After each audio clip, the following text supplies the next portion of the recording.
if we look during the third quarter of 2021, the United States became the fifth largest investors in Indonesia, surpassing the Netherlands and also South Korea. So how exactly attractive do you think the Indonesian market is for the foreign investors in America? So like our trade relations, I think there is enormous potential for us to expand our investment relations. I think Indonesia is a very attractive market, very attractive destination for investment.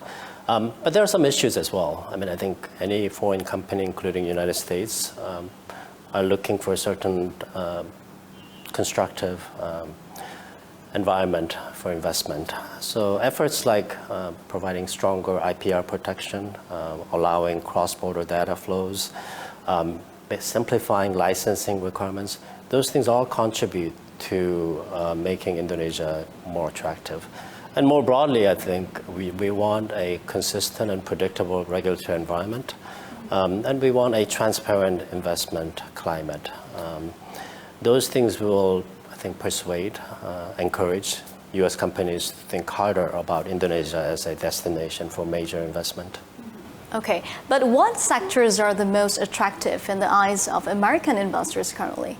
So I think there are many exciting sectors of great interest to the United States. I mean, we're talking about healthcare, energy sector, health, education is another area, and digital economy, I think, is another exciting area that has enormous potential for foreign investment. So I know that many U.S. companies are taking a serious look at Indonesia and those dynamic sectors, and hopefully we will begin to see more U.S. investment coming this way. Mm-hmm. Okay, one of the sectors that U.S. investors are more interested in is the renewable energy and also green energy, which, fairly speaking, we're still far left behind compared to the other Asian countries. So what is the opportunity like in this sector in your point of view, Ambassador Kim? So I think this is an extremely important area to focus on. So I'm proud that the U.S. Development Finance Corporation has already supported a wind power project. DFC is also looking at a couple of other renewable energy projects to support financially. So I think that's exciting.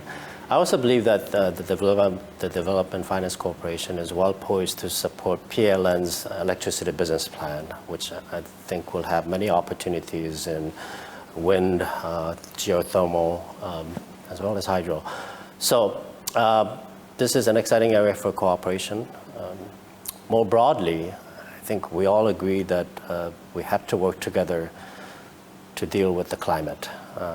And Secretary Kerry, our Special Presidential Envoy for Climate, has been in close touch with Ministers Luhut and Siti and others in the Indonesian government to come up with a stronger cooperation, stronger partnership between our two countries so that Indonesia can be more ambitious in achieving its climate goals. Mm-hmm. Okay. Is there any targets of investment from America to Indonesia in the coming few years? So I think this is another area where many U.S. companies are looking at possible opportunities.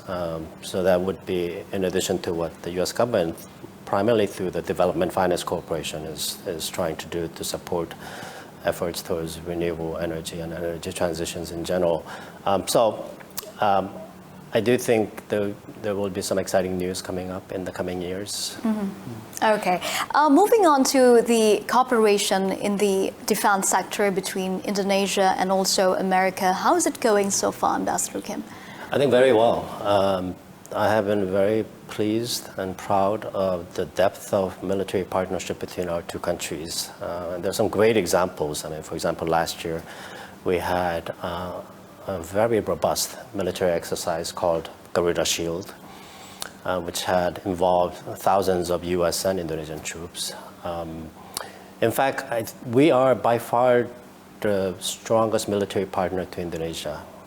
Annually, we have over 200 events together. And when I say over 200 events, that includes training, exercises, visit exchanges, etc. So it is a very deep and meaningful partnership. We also want to support the Indonesian military's modernization efforts, including, of course, providing world-class, I believe that the U.S. companies produce the best, most effective defense equipment available. So we want to make that equipment available to the Indonesian military so that they can proceed with their strong modernization efforts. Okay. Ambassador Kim, still regarding defense, we've seen how, the defense minister, Prabowo Subianto, is looking for fighter jets for the Indonesian military, and he has his eyes on the F-15. So has there been any discussion regarding this threat between the United States and also Indonesia?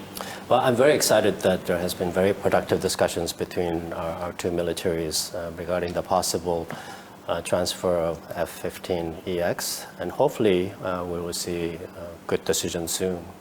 But that's really a part of an overall picture of strong and deep defense cooperation that includes provision of the best possible equipment to the Indonesian military. And moving on to another tension, we've seen the tension between Russia, the United States, and also Ukraine. So what is your view on that one? Well, I think President Biden and other leaders in Washington have spoken very clearly about our concerns with regards to Russia's actions in that area. And we have, in fact, discussed our concerns with Indonesia and many other countries. We certainly hope that Russia will refrain from doing anything that infringes on Ukraine's sovereignty. I think there is very strong consensus